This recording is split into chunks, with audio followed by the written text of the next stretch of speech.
সাবেক র্যাব সদস্য গুরুত্বপূর্ণ তথ্য দিলেন। পুলিশ জানে না, পুলিশ পারে না, এরকম কোনো কথা আমি আমার চাকরির জীবনে শুনি নাই। ওরা ইচ্ছে করেই করেন নাই, কারণ ওনারা চাইছে হাদি ভাই যেন না থাকে। নির্বাচন বানচালের কি কি ষড়যন্ত্র হতে পারে এই বিষয়ের তথ্য আছে, কাকে কাকে টার্গেট করা হতে পারে এই বিষয়ের তথ্যগুলো আছে। তথ্যগুলো একটু যাচাই বাছাই করি, হয়তো আমার 24 ঘন্টা 48 ঘন্টা সময় লাগবে। আমি এগুলো আপনাদের সামনে ইনশাল্লাহ প্রচার করে দেবো, যদি আমি বেঁচে থাকি ইনশাল্লাহ। আমাদের স্বরাষ্ট্র উপদেষ্টা মহোদয় উনি তো আসলে একজন অযোগ্য, অদক্ষ, নির্লজ্জ একজন ব্যক্তি। আসলে ওনার যোগ্যতা ছিল আনসারের পিছি হওয়ার। ওনাকে শুধু শুধু আপনারা নিয়ে অত বড় একটা চেয়ারে বসাই দিয়েছেন। এখন চেয়ারটাও যেরকম একটু শক্ত হয়ে গেছে, এসিটাও ঠান্ডা হয়ে গেছে। ব্যাককল একটা থানা থেকে অস্ত্র লুট হয়ে গেছে। র্যাবের যতগুলো তখন কর্মকর্তা ছিল তাদেরকে অ্যাক্টিভ করার সাথে সাথে অস্ত্রগুলো, থানার অস্ত্রগুলো লুট করা, ওই অস্ত্রগুলো ফিরিয়ে আনা সম্ভব ছিল। উনি কি করলেন, ঘোষণা দিয়ে দিলেন যে অস্ত্রগুলো যদি পাবলিক আমাদেরকে উদ্ধার করে দেয় কিংবা পাবলিক যদি আমাদেরকে সহযোগিতা করে তাদেরকে আর্থিক পুরস্কৃত করা হবে। এই যে কত বড় ব্যাককল, মানে এত বড়, মানে এখন হাদি ভাই অসুস্থ তো গালিটা দিতে পারতেছি না। মানে এই যে কাউকে ধরার জন্য কেন ঢাকা শহর থেকে একজন কিলার কেন বেরোয় গেল, আপনি আমাকে এই কথাটা আগে বলেন। তাকে ধরার জন্য পুরস্কার ঘোষণা কেন করতে হবে? এই দুইজন ব্যক্তিকে কট দেওয়ার জন্য পুলিশের মাত্র 4 ঘন্টা যথেষ্ট ছিল।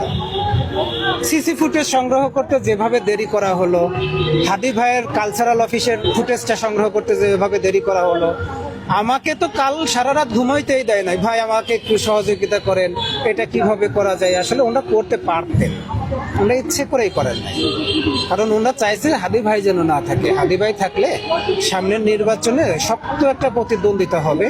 হাদি ভাই যদি থাকে সামনের নির্বাচন পর্যন্ত জুলাই বেঁচে থাকবে। হাদি ভাই যদি বেঁচে থাকে জুলাইয়ের কণ্ঠস্বরগুলো কখনোই ভয় পাবে না।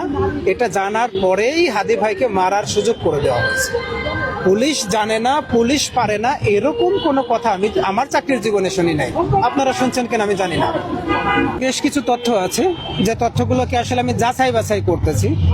যাচাই বাছাই না করলে কি হবে, তথ্য বিভ্রাট হয়ে যাবে। অনেকে আমাকে বিশ্বাস করে, বিশেষ করে গোপালগঞ্জের ওই ঘটনার পর থেকে অনেকে আমাকে বিশ্বাস করে যে আমার কাছে বেশ কিছু নিউজ থাকে যেগুলো একেবারে অ্যাকুরেট।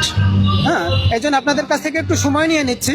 আমার কাছে নির্বাচন বানচালের কি কি ষড়যন্ত্র হতে পারে এই বিষয়ের তথ্য আছে, কাকে কাকে টার্গেট করা হতে পারে এই বিষয়ের তথ্যগুলো আছে। তথ্যগুলো একটু যাচাই বাছাই করি, হয়তো আমার 24 ঘন্টা 48 ঘন্টা সময় লাগবে। আমি এগুলো আপনাদের সামনে ইনশাল্লাহ প্রচার করে দেবো, যদি আমি বেঁচে থাকি ইনশাল্লাহ। এই পরিকল্পনাটা করা হয়েছিল আরো 1 বছর আগে।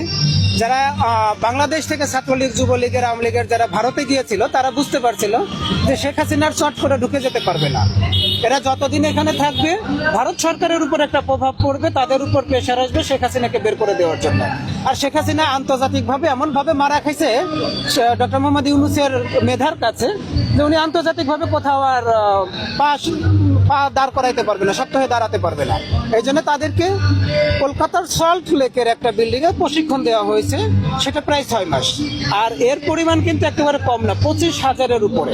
তারা এখনের এই সময়ে নির্বাচনের 15 দিন আগে থেকেই তারা বাংলাদেশে ঢোকা শুরু করছে বেনাপোলের সীমান্ত দিয়ে।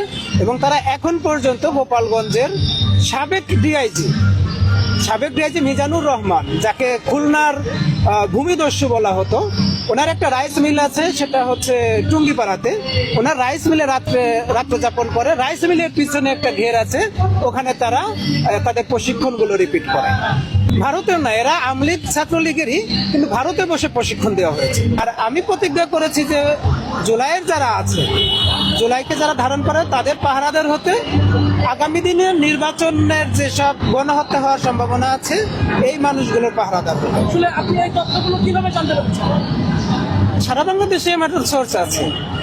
আমি চাকরি করেছি তো দীর্ঘ 14-15 বছর, পুলিশের চাকরি করেছি। তো এই চাকরি না, শেখ হাসিনার সময় এবং বেনজিরের সময় পুলিশ কিন্তু খুব চাঙ্গা ছিল। ওরা কিন্তু এক সেন্টেন্সে কথা শেষ, ধর তক্তা মারপেট। বেনজির সাহেব কিন্তু বলে দিত, এই যে রাইফেল দিয়েছি এটা কিন্তু লাঠি হিসেবে ব্যবহার করার জন্য না, গুলি করে দাও। আর এখন আমরা কি দেখি, রাইফেলটাকে সরিয়ে নিয়ে পুলিশের হাতে লাঠি ধরায় দেওয়া হয়েছে।